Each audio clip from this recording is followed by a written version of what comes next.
हमको कोई आदमी कह देता है कि भाई आपके एरिया में अगर ये फैक्ट्री खुलेगी तो इसका ये फ़ायदा होगा, और आप मान लेते हैं, क्योंकि आपका बच्चा कभी आपको ये नहीं बताता कि पिताजी आपने हमें पढ़ाया लिखाया, इतना काबिल बनाया कि चीज़ों की जानकारी हो गई, दुनिया भर की जानकारी मेरे पास है, अभी मेरे पास सर्च इंजन भी है जिससे मैं रिसर्च कर सकता हूँ, कैलकुलेटर्स भी है जिससे मैं जल्दी कैलकुलेट कर सकता हूँ, ग्राफिक्स भी है, ग्राफ बना सकता हूँ, मेरे पास आज चैट जीपीटी जैसा एक हथियार भी है जिसका मैं इस्तेमाल कर सकता हूँ।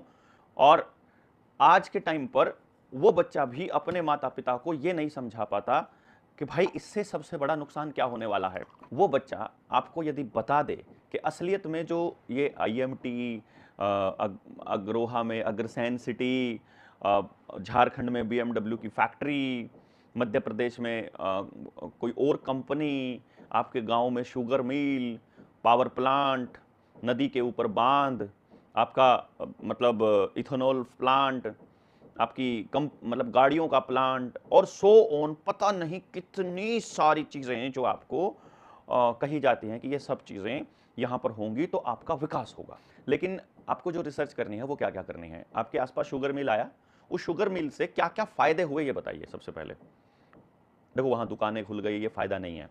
वहाँ व्यापार के केंद्र बन गए, ये फ़ायदा नहीं है। ठीक है, ये फ़ायदा नहीं है, मैं आपको बता रहा हूँ। आपकी शांति भंग हुई है उससे, ये आपको बिल्कुल स्पष्ट एकदम। देखो, जब तक आप ईमानदार नहीं होंगे अपनी अपनी उस कैलकुलेशंस में, तब तक आपको समाधान नहीं मिलेगा। हमें ईमानदार तो होना पड़ेगा।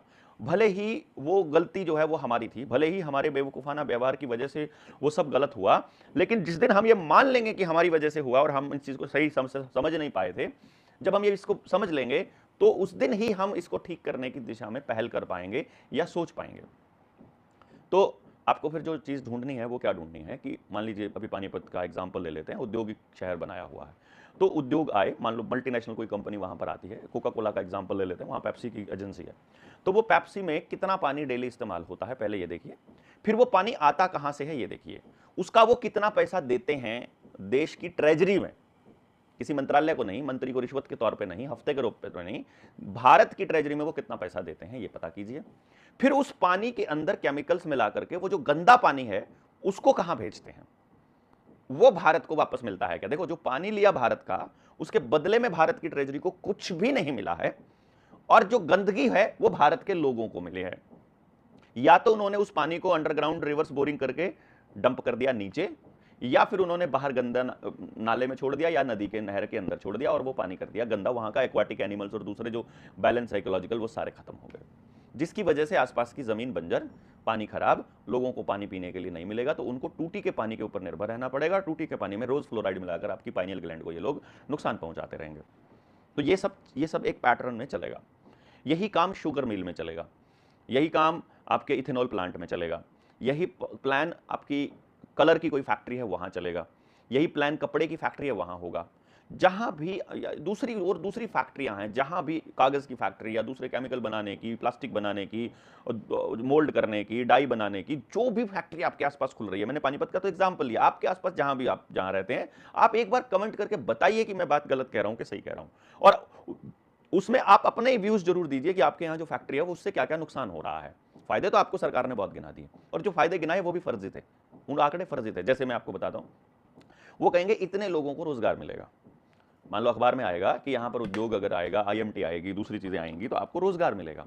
चलो ठीक है, मान लेते हैं, पहले भी अखबारों में छपा होगा कि इतने लोगों को रोजगार मिलेगा, तो वहां ये नहीं छपा होता कि कितने स्थानीय लोगों को रोजगार मिलेगा, कितने किस जात के लोगों को रोजगार मिलेगा, किस तरह का रोजगार मिलेगा, कितनी सैलरी मिलेगी, परमानेंट होगा या फिर वो टेम्परेरी होगा, उसको कभी भी निकाल सकते हैं या फिर वो सरकारी होगा, ये वो कभी नहीं बताएंगे। वहां काबिलियत आपकी चेक करेंगे और काबिलियत के दम पर फिर आपको कहेंगे नहीं नहीं नहीं, यहां पर मैनेजर्स जो बिहार से आएगा, हिमाचल से आएगा, झारखंड से आएगा, मतलब यूपी से आएगा, या कहीं anything, any from anywhere in India accept that but that particular area, मतलब जहां वो फैक्ट्री है वहां के किसी भी व्यक्ति को मैनेजर, डिप्टी मैनेजर या उससे ऊपर की पोस्ट पर, डीएम वगैरह, एमडी वगैरह की पोस्ट पर नहीं बिठाया जाएगा। क्यों? क्योंकि वहां उनको पूरी सिस्टम की जानकारी रहती है।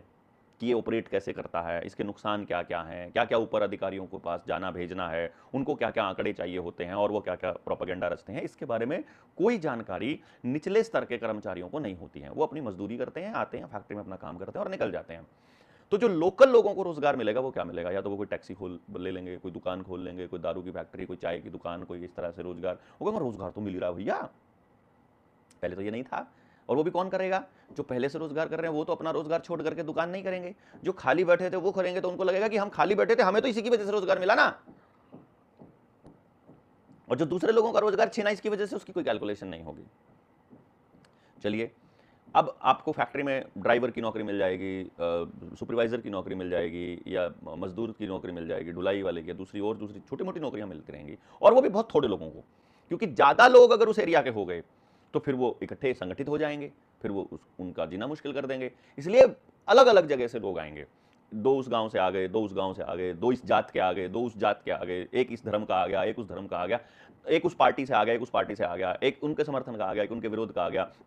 तो वो सारे के सारे जब इकट्ठे होंगे तो किसी ना किसी मुद्दे पर उनके बीच में मतभेद रहना जरूरी है, ताकि वो जो आने वाले वक्त में लड़ाई, अगर लड़ने के चांसेस हो इकट्ठा होकर के कुछ भी करने के, तो वो चांसेस बिल्कुल ना रहे। है ना, कितनी गजब कैलकुलेशंस इनके। हम कोई कैलकुलेशन नहीं करते हैं। जो लोग ये कह रहे हैं कि फैक्ट्रियां लगने से रोजगार मिलेगा, आपके यहाँ पर अगर विकास होगा, इंफ्रास्ट्रक्चर होगा, तो यहाँ का विकास होगा और आपकी ज़िंदगी आसान बनेगी, आपके बच्चों को रोजगार मिलेगा, एंड सो ऑन, सरकार के या एजेंसियों के लोग अगर बोलते हैं या खबरें बोलती हैं कि यहाँ फलानी कंपनी रोजगार देगी, जैसे कि अभी BMW ने झारखंड में अपना प्लांट लगाने का प्लान किया है, तो ऐसे ही मैं आपसे एक बात कह रहा हूं कि IMT पर जो किसान है वो सवाल पूछ सकता है, बहुत गजब का सवाल है, कि भाई जहां पिछले 40 सालों में, मैं अब आपको एक चीज बता रहा हूं, आपके पूरे हरियाणा में, मैं तो दूसरे पूरे देश की बात कर रहा हूं, लेकिन चूंकि अभी 5 लाख एकड़ जमीन हरियाणा में हथियाने के प्लान कर रहे हैं ये गुंडे, तो मैं ये बोल रहा हूं सभी लोगों को, जो भी स्टेक होल्डर हैं, किसान नेता हैं, गांव वाले हैं, जो बोलने वाले हैं, वो एक बार आंकड़ा इकट्ठा करिए अपने आसपास की फैक्ट्रियों का, जो फैक्ट्रियां पिछले 40 सालों में लगी हैं, और उनके लगने के बाद आपके अंडरग्राउंड पानी का जो टेस्ट है, कुएं के पानी का टेस्ट है, वो खराब हो चुका है क्या, वो खारा हो चुका है क्या, दूसरा वो पीने लायक बचा है क्या, और वो कितना गहरा जा चुका है, वो कितना पानी इस्तेमाल करते हैं, किस तरह से इस्तेमाल करते हैं, आसपास प्रदूषण का क्या हाल है, और अगर बात नौकरियों की हो ही रही है तो ये भी जांच लो कि आसपास के कितने प्रतिशत लोगों को उन्होंने नौकरी दी है और कितने लोगों को क्या नौकरी मिली है। इसका आंकड़ा अगर आप पता कर लेंगे तो आपको सब मालूम पड़ जाएगा। फिर जो दुकानें खुलती हैं, मार्केट खुलती है इनके नाम पर कि यहाँ रोजगार पैदा होगा, कि बाजार खुलेगा, उस बाजार में क्या हालत है, यानी इस वक्त वहां की खरीदारी का क्या स्टैंडर्ड है, और आपको जो खाने का सामान मिल रहा है या जो दूसरे सामान मिल रहे हैं वो आपके लोकल वेंडर्स या लोकल जो प्रोडक्शन वाले हैं उनसे मिलता है, या किसी कंपनी का सामान बिक रहा है, या वो कंपनियों के एजेंट बने हुए हैं दुकानदार। तो एक बार चेक करो और सबसे पूछो कि भैया आपको ऐसा ही समाज, ऐसा ही भविष्य आपके बच्चों के लिए चाहिए, तो ठीक है, अदरवाइज इसका खुलकर विरोध करना होगा, इतना जबरदस्त विरोध जो आज तक कभी किसी ने ना किया हो। यदि आप ये नहीं कर पाए तो फिर हम अपने बच्चों को अपने हाथों से नरक में धकेल रहे हैं, बस इतना जरूर समझ लीजिएगा आप सारे लोग, इसलिए जुट करके तैयारी कीजिए इसकी। कंपनियां कभी भी लोगों को रोजगार नहीं देती है। कंपनियां लोगों को दिहाड़ी मजदूरी देती है, और रोजगार मजदूरी में बहुत बड़ा फर्क है। रोजगार किसको कहते हैं? रोजगार वो हुआ कि आप जितना भी मेहनत किए उसका सारा प्रॉफिट आपको मिलना चाहिए, उसको रोजगार कहते हैं। तो क्या कंपनियां आपको रोजगार देती है? कंपनियां आपको दिहाड़ी मजदूरी देती है। जब आप उसका 1 लाख का काम करते हो तो उसके बदले में आपको 10,000 रुपया देता है। इसको दिहाड़ी मजदूरी कहते हैं, ना कि रोजगार। कंपनियां रोजगार नहीं देती है और ना कभी देगी, ये भरम निकाल दो। और जहां भी कंपनियां बैठती है ना, आपका इलाका को बर्बाद ही करेगा। तो ये बात आपको समझना पड़ेगा, रोजगार और दिहाड़ी मजदूरी में बहुत बड़ा फर्क है। और बात रह गई कि कुछ लोग कहेंगे कि कम से कम दिल्ली जाने से अच्छा है कि अपना बिहार में ही लोग कमाएंगे। अरे भाई, अगर दिल्ली भी जा रहे हैं ना, तो कम से कम वो असली रुपया कमाए, तो वो रुपया जो भी मिल रहा है वो भी तो नकली रुपया दिया जा रहा है। अगर कोई व्यक्ति 10,000 का सामान खरीद रहा है, वो अक्षर रूप में 1 रुपया का सामान खरीद रहा है। अगर ये इसके बारे में अगर आपको मालूम नहीं है, बैंकिंग फ्रॉड के बारे में आपको मालूम नहीं है, अगर आप विस्तार से समझना चाहते हैं, तो निडर इंडिया 2.0 यूट्यूब चैनल के प्ले लिस्ट में जाइए, वहां 6 वीडियो पड़ा हुआ है, सारा वीडियो देख लीजिए, आपको समझ में आ